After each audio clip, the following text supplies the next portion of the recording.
Congressman Scott Garrett, Republican from New Jersey, is here with me on set. Before we get to anything else, so can you tell us what was your take on what you just heard, that the Obama administration knew this small business problem way back in August, didn't say anything for months? So, well, it's certainly not surprising to me, and probably not surprising to the American public. You've seen the polls where the majority of Americans right now do not have faith or trust this administration. And I guess most people think, is it either incompetence by the White House or was the White House intentionally deceiving them? And after this report, I guess it's a little mix of both of those. And neither alternative is all that encouraging if you're following government. Well, let's move on to the Volcker rule, because as new reports come out, a couple of things are raising some concerns. Sure. Now, the first is that the Volcker rule could stop banks because they're so interested in stopping them from proprietary trading for their own accounts, even though that didn't cause the meltdown, that now the banks are going to be unable to hedge other risks, even risks that their clients take where the client owns the bank money. Right. Are you worried about that? I'm worried about that. I mean, if you go back to the beginning on this whole issue of trying to move Volcker along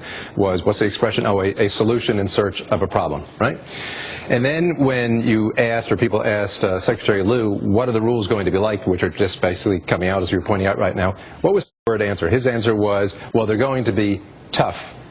He didn't say that they're going to be fair. He didn't say they're going to be just. He didn't say that they're going to be appropriate. He didn't say that they're actually going to address a problem or solve a problem. And he didn't say that they're not going to cause other problems like you're suggesting right here. They're just simply going to be tough. And I think that's the whole overall problem here. Is the Volcker rule mainly aimed at fixing things that went wrong to stop another, or is it aimed at smacking and punishing? Well, there's a lot of smacking and punishing going on around here, because that's the second portion of Lew's statement. Is said that he's actually just trying to implement the president's vision. And we know what the president's vision has been of the financial services industry and Wall Street and big banks. It's that they're evil, they're bad. And so, as you say, it's just really smacking them down. And it's just smacking not just the big guys around us back here, but the small guys are going to be impacted by this too. Even the littlest firms, just like with Sarbanes-Oxley, it hurt the tiniest firms the most and swallowed up a big part of their growth. Right. But and then this latest requirement that the CEO's signature shall be required to say that they've done anything right. I remember they required that during the Sarbanes-Oxley thing, which had nothing to do with stopping the next meltdown. Had nothing to do. It didn't solve that problem. And you have to scratch your head on this one and say, wow, really? It took 3 years for them to come up with that proposal? We've been waiting all this idea. Right. And what does that really do? Really what they're doing is punting once again. They're saying, we, the regulators, the experts in Washington, the bureaucrats, we really can't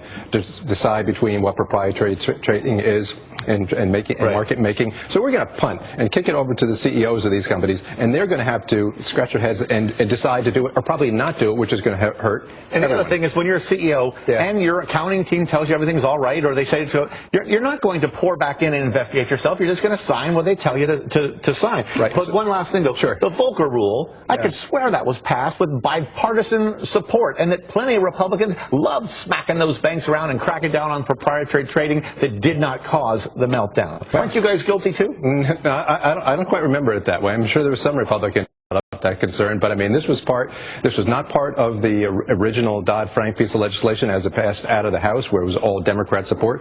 It came in later on by Democrat initiatives over there, and this was all part of a Democrat push, a White House push to try to address a problem that really doesn't exist with a solution that's not the right one. And I'd kind of forgotten this thing you brought up, that Paul Volcker, for whom the rule is named, himself reportedly commented, I don't like it, but there it is. And there it is. And there the problem's going to be for all Americans and businesses as well. So there's no changing this? There's no move afoot to try to alter some of this? We've been trying to put pressure on the regulators to do the right thing. They have not listened to us. All these changes that we're going to try to see in this and Dodd-Frank is probably not going to come to, we get a change in the White House and a change in the Senate.